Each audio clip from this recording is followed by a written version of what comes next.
Good afternoon. I'm Doug Sovereign, KCBS political reporter and host of The State of California, along with Patty Rising and Brett Burkhart. California lawmakers are moving forward with a bill that would make big tech companies like Google and Facebook pay news organizations for linking to their online stories. The bill by Oakland Assemblymember Buffy Wicks is called the California Journalism Preservation Act, and it's designed to help struggling local newspapers and media outlets by diverting some of that online revenue to them.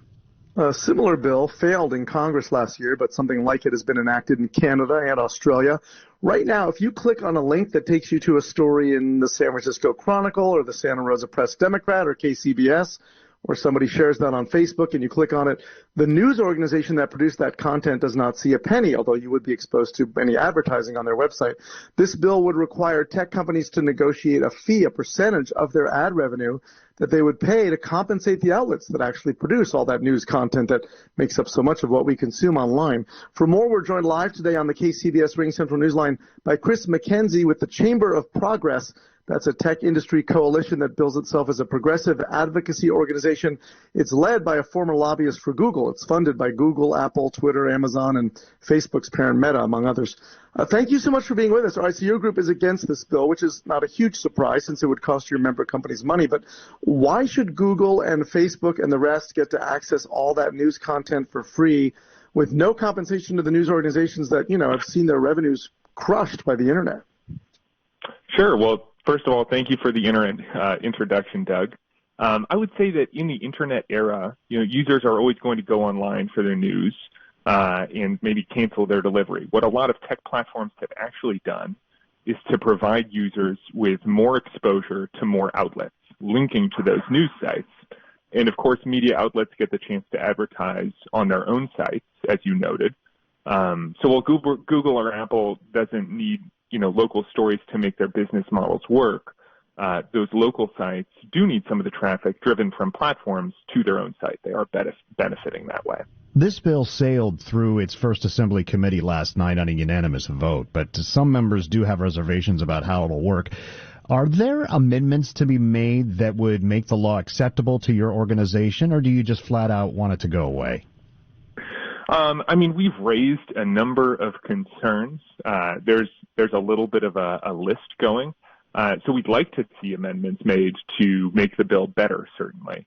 I think, as you noted during the hearing yesterday, the bill did pass out of committee, but we heard some lawmakers kind of echo some of those concerns. One of them is the concern that forcing social media sites to pay for links would incentivize outlets to write the kind of news that spreads virally online. And sadly, as you know, often that kind of journalism is misinformation. So it sounds like that is an unintended consequence of the bill as it stands now. Absolutely. When you create a financial incentive for journalism outlets to have stories that spread quickly online, basically you're incentivizing those outlets to drive more clickbait. And what we know is this, the links that spread the farthest on a platform like, say, Facebook, often aren't cat memes or a picture of your aunt, right? It can be links of Tucker Carlson videos or articles about election misinformation. So that content gets linked to the most, and it'll get paid out the most, right? So that's the concern that we've raised about this bill. And I know there's a study done that looked at that as far as who would be likely to get the most money. Would it be struggling newspapers kept afloat, or would it go somewhere else? No, thank you for the question. So as you noted earlier, there was a very similar federal bill proposed in Congress last year, and we did a study that looked at who would make the most money if social media platforms were forced to pay for every link to an outside media outlet. And no big surprise there, but the top earner from that national legislation was Fox News, and not just by an inch, but by a mile. It beat out local news outlets like the San Francisco Chronicle by 7-1 in terms of the amount that they would profit from that legislation. I'm just curious. Isn't Apple and Google building news teams within their buildings, or are they negotiating with outside outlets and paying them in that way?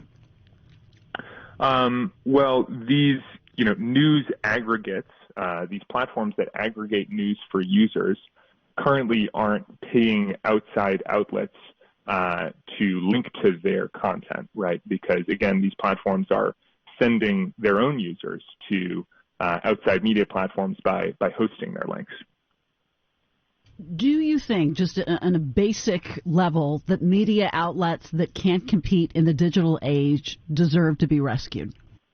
Absolutely. Yeah, no. I absolutely think that saving journalism is an important and very difficult task for us in the 21st century. But I also think that there are alternative solutions that don't incentivize journalists to produce, say, clickbait that would depend on their success on social media. There are solutions like tax credits for subscriptions to local media outlets or outlets that even hire local journalists. And those could really better support small local news organizations without rewarding peddlers of misinformation. Is that enough, though, something like tax credits? I mean, what are some of the other ideas that would keep some of these outlets open? I mean, what happens to platforms like Google and Facebook if all the newspapers and local news outlets go under and there's not so much content to link to? As you've noted, it is an ecosystem that we need to support. Whether a tax credit would be enough would depend on what that tax credit actually looks like. So I know that we're in conversations with California lawmakers right now, and we would love to see, alternative legislation that basically puts direct funding into the hands of these local media outlets rather than encouraging them to seek out that funding by spreading viral stories on social media. All right. Well, thanks for your time, Chris McKenzie with the Chamber of Congress. It's a big tech trade group opposed to this bill that at the moment is working its way through the state assembly and seems headed for passage. We'll see what happens.